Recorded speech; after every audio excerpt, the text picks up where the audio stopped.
بكر طريقي سبحان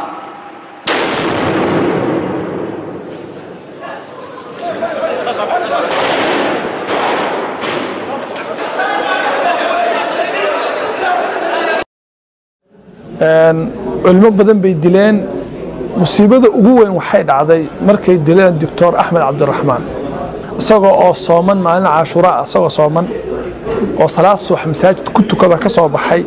أيها وحد دلي ويل صلاة مساجد كلته كذا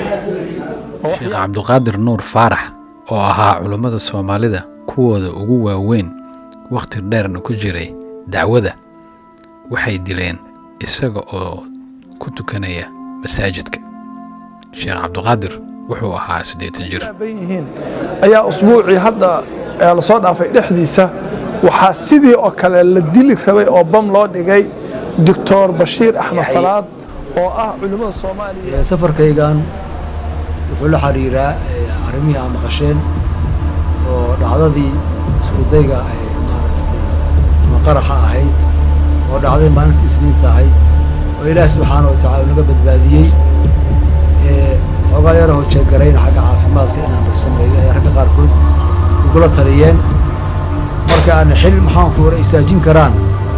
yani ficilka noocaas oo kala ma aha shirqoolkii Ilaahay subhanahu wa ta'ala kooxda shabaab ee baryahanba shaqadoodu ay ahayd ummadda inay gumaadaan hal doorkeeda iyo waxgaradkeeda gaar ahaan culimada iyo dadka xilka diineed waxay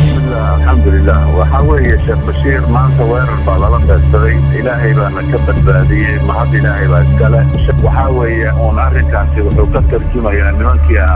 al-khawaarij oo ayaan dhaweyd oo sheekhi culimada Soomaaliyeed rag ugu waaweyn ka mid ah Sheekh Abdul Qaadir ay dileen wali inay wadaan beegsiga culimada Soomaaliyeed ay ku beegsanayeen kuweena hadda jooga waxa weeye masiixiina khawaarij bay ka yihiin waxayna u badan yihiin niman aan aqoonta diinta aad ugu yartahay oo mooryaana oo meesha xataa dana adduunyo qaar badan baa u galay marka ay meesha tagaan cajal iyo